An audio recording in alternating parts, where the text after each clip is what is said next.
She was so sure of herself, convinced that this teenage boy was just another shoplifter.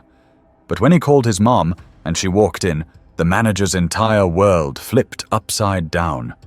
Jalen Merritt pushed open the glass door of Summit Kicks, stepping inside with a quiet sense of accomplishment. The air was thick with the smell of fresh leather and rubber soles, and the walls were lined with sleek, illuminated shelves stacked with the latest sneaker releases. For months, he'd been waiting for this day, checking online, watching reviews, comparing every detail of the Nike Zoom X Pro he wanted. The pair was sleek, all black with deep blue accents, built for agility on the court. He wasn't just here to browse, he was here to buy.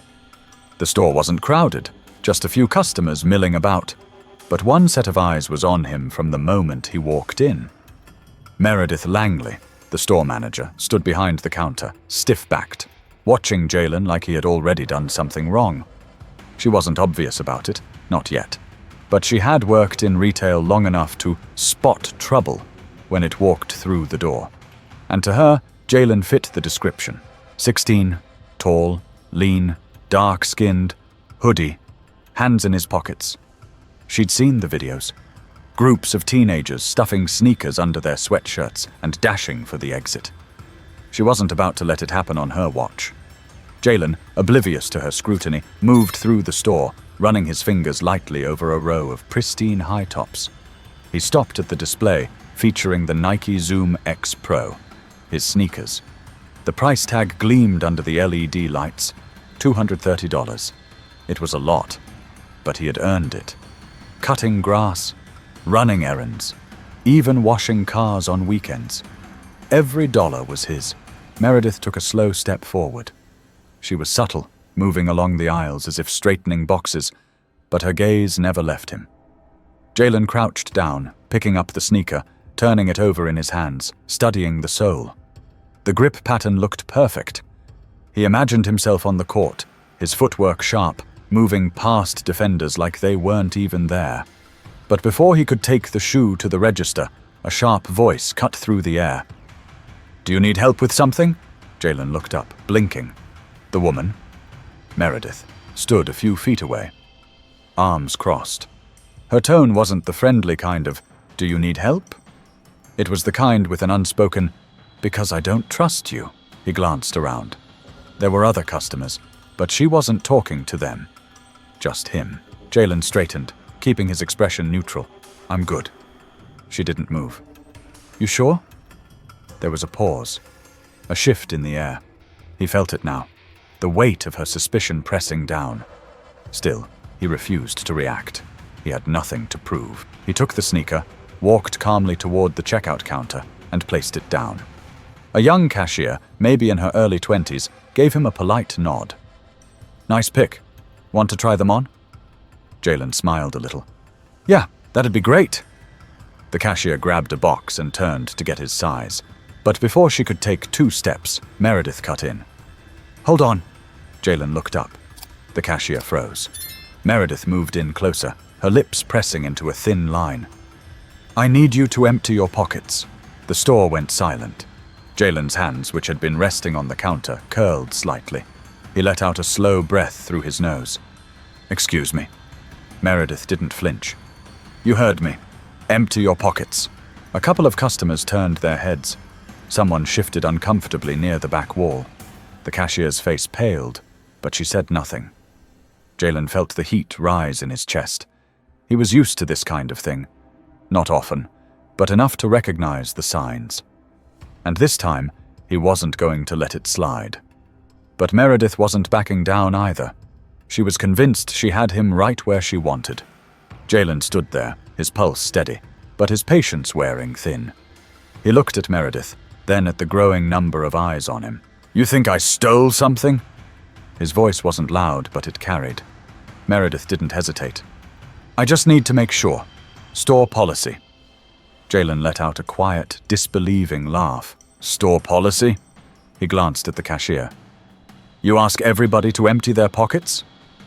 The young woman looked uncomfortable, her eyes darting between them. She didn't answer. She couldn't.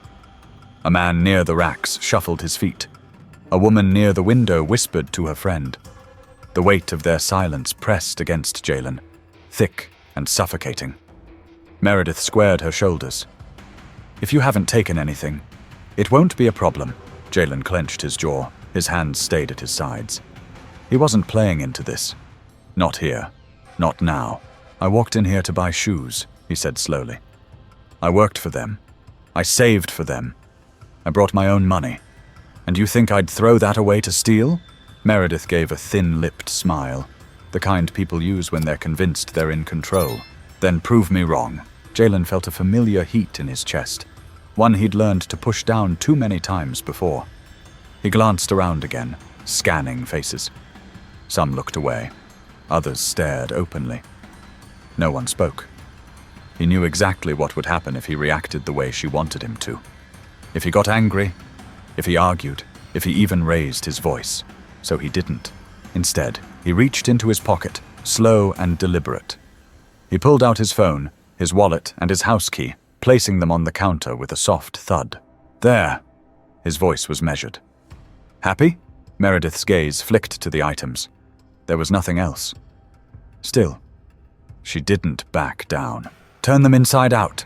A murmur rippled through the store. Even the cashier's eyes widened slightly. Jalen took a slow breath through his nose. Are you serious? Meredith folded her arms. If you want to keep arguing, I can call security. There it was. The threat. The unspoken warning. Jalen could feel his hands shaking, not from fear, but from the sheer frustration of it all. This was what people like Meredith did. They pushed you until you snapped, then acted like they were the victim. And Jalen wasn't about to give her that satisfaction. He didn't move, didn't give her the reaction she wanted. Instead, he picked up his phone from the counter and with one swipe, unlocked it. He tapped a number, raised it to his ear, and waited. Meredith's smirk flickered, just slightly. What are you doing? Jalen's gaze didn't leave hers. Mom, can you come inside? The words were calm, even, but there was something in them, something firm, something unshakable. Meredith's expression twitched. Who are you calling? Jalen ignored her. He just stood there, phone still pressed to his ear, waiting. And after a moment, through the heavy silence of the store, he heard it. The sound of heels clicking against the pavement outside. Then the soft chime of the boutique's glass door swinging open. And the moment Celeste Merritt stepped inside, the entire energy of the store shifted. But Meredith didn't know who she was yet. Not really. And she still thought she had the upper hand.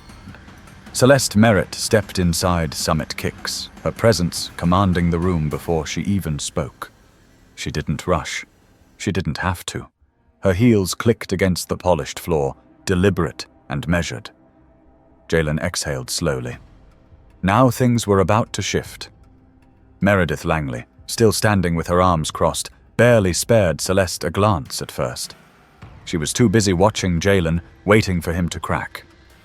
But when the young cashier nervously whispered, "Miss Merritt," Meredith's expression flickered. Celeste didn't acknowledge the cashier right away.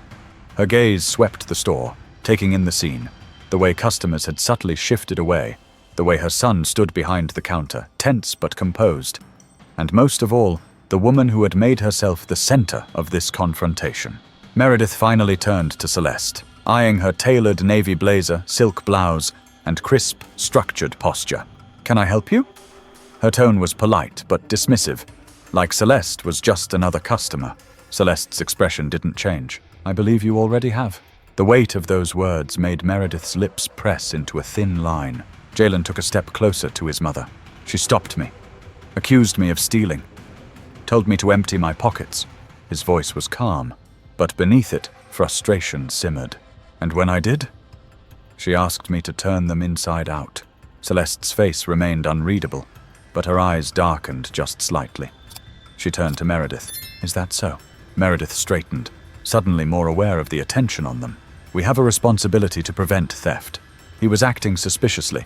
It's standard protocol. Celeste arched a brow.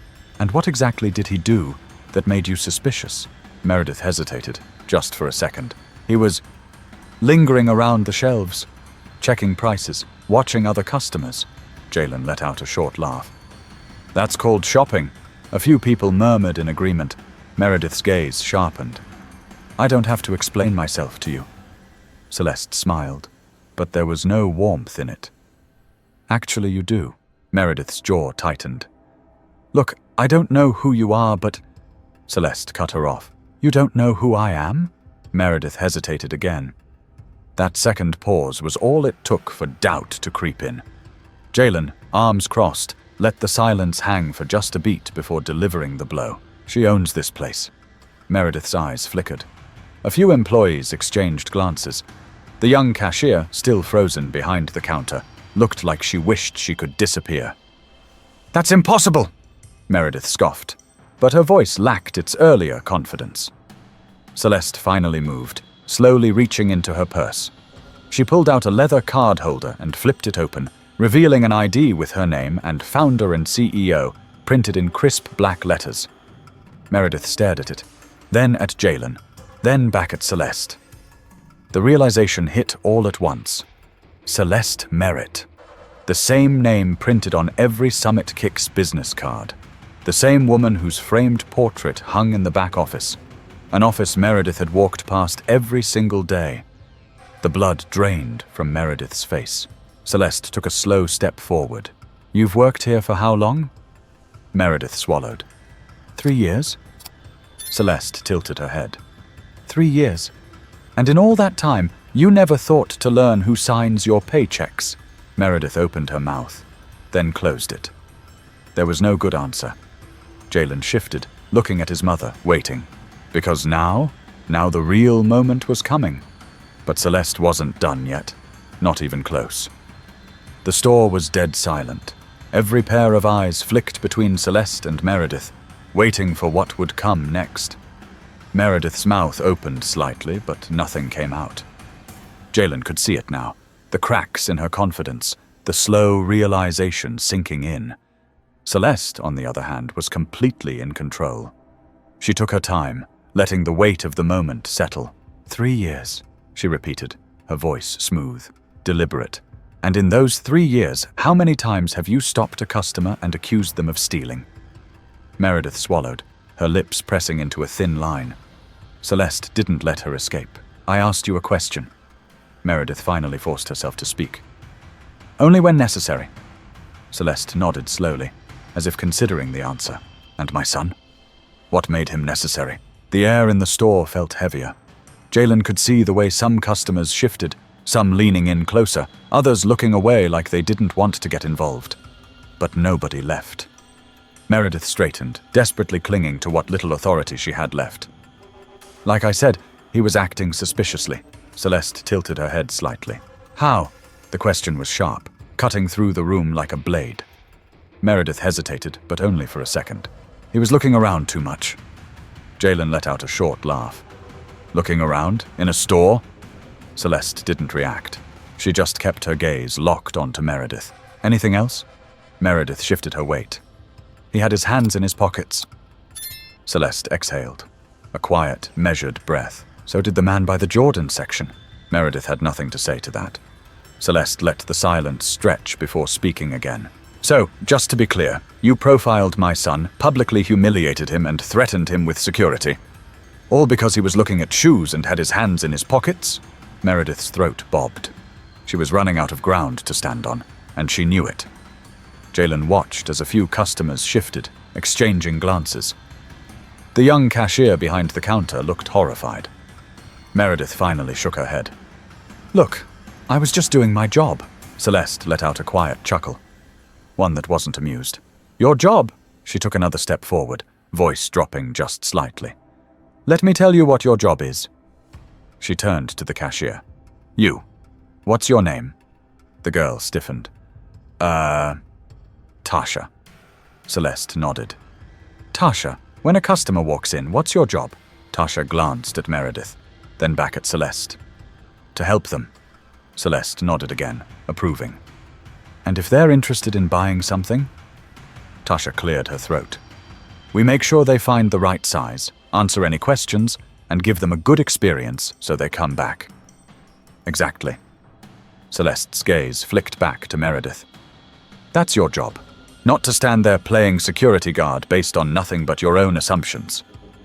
Meredith's face had gone pale, her mouth set in a hard line. Celeste inhaled, then exhaled. So tell me, Meredith, do you think you did your job today? Meredith blinked. For the first time, she looked small. But Celeste wasn't finished. Not yet. Meredith's lips parted slightly, as if she wanted to answer, but she hesitated. For the first time since this confrontation began, she seemed to understand the weight of what she had done. Jalen watched her closely. He wasn't expecting an apology. He wasn't naive. People like her rarely admitted they were wrong, but he wanted to see if she'd even tried to justify herself now that she knew who she was talking to. Celeste let the silence drag, her expression unreadable. Then, finally, she spoke. I built this business from the ground up. Her voice was even, but there was an edge to it now, something sharper beneath the surface. And I hired people under one condition, that they treat every customer with the same level of respect. Every single one. She took a step forward, and Meredith instinctively stepped back. Tell me, Meredith, Celeste continued, do you think you represented this store today? Do you think you upheld the values of Summit Kicks? Meredith's throat bobbed as she struggled to find an answer. I made a mistake. Jalen exhaled quietly. He almost laughed. That was the best she could do. Celeste's expression didn't soften. A mistake. She repeated the words slowly, tasting them. Do you know how many times people like you get to call this a mistake and move on? Do you know how many kids like my son don't get that same courtesy? Meredith had nothing to say. Celeste turned her gaze to the cashier. Tasha. Tasha straightened. Yes, ma'am. What do you think should happen to an employee who publicly humiliates a paying customer based on nothing but their own prejudice? Tasha's eyes widened slightly. She hesitated, but only for a second. Then, glancing at Meredith, she said quietly, They shouldn't be working here. Celeste nodded slowly, then looked back at Meredith. Meredith's face twisted. Wait, you can't be serious. Celeste raised an eyebrow. You work in retail, Meredith. You know how this goes. Customer service is about trust. If a customer doesn't feel welcome in my store, they won't come back. Meredith's hands balled into fists. I've worked here for 3 years. 3 years too long, apparently. Celeste's tone was almost casual. You didn't just embarrass my son, you embarrassed my store. You embarrassed yourself. Meredith opened her mouth, but Jalen spoke before she could. It's funny, though. His voice was calm, steady. You were real confident when you thought I was just some random kid. But now? Now you're nervous. Meredith glared at him. I'm not nervous. Jalen tilted his head slightly. Yeah? Then why do you look like you want to throw up? A few customers snickered. Even Tasha's lips twitched. Celeste exhaled, adjusting her blazer. Meredith, I'll make this easy for you. You can leave now, or I can call security and have you escorted out. Meredith's face turned red. You can't just... Celeste lifted a single finger. I can. Meredith's eyes darted around the store, looking for sympathy, for someone to defend her. But nobody did. Slowly, she grabbed her bag from behind the counter, her movements stiff, jerky. She turned, hesitating one last time, but Celeste didn't say another word. She simply folded her arms and waited. Meredith walked toward the door. She didn't storm out. She wasn't going to give them the satisfaction. But the moment she stepped outside, the store let out a collective breath. Someone near the back muttered, About time. Jalen turned to his mom, shaking his head. I didn't even want all this. I just wanted my shoes. Celeste gave him a small smile. Then let's get your shoes. Jalen chuckled, turning to Tasha. I'm still a size 11. Tasha grinned. Coming right up. But Celeste had one last thing to say before they walked out of that store. The tension in Summit Kicks had finally settled, but the weight of what had just happened lingered. Jalen leaned against the counter, watching as Tasha quickly grabbed his sneakers from the stockroom. Celeste took a slow look around the store. Customers had gone back to browsing, though some still threw glances their way. Employees looked relieved, but there was something else. Respect. They had just seen their boss handle something that should have never happened in the first place. Jalen tapped the shoebox as Tasha handed it over. "Thanks." She hesitated, then lowered her voice. "I'm really sorry that happened." Jalen gave a small nod. "Yeah, me too." Celeste pulled out her card to pay, but Tasha shook her head. "It's on the house." Jalen raised an eyebrow. "You sure?" Tasha smiled. 100%. Celeste glanced at her, then nodded approvingly. "Thank you." As they walked toward the exit, Jalen exhaled slowly. "Man, I was really just trying to get my shoes." Celeste smirked. "And you got them." Jalen chuckled, shaking his head. "Yeah, but at what cost?"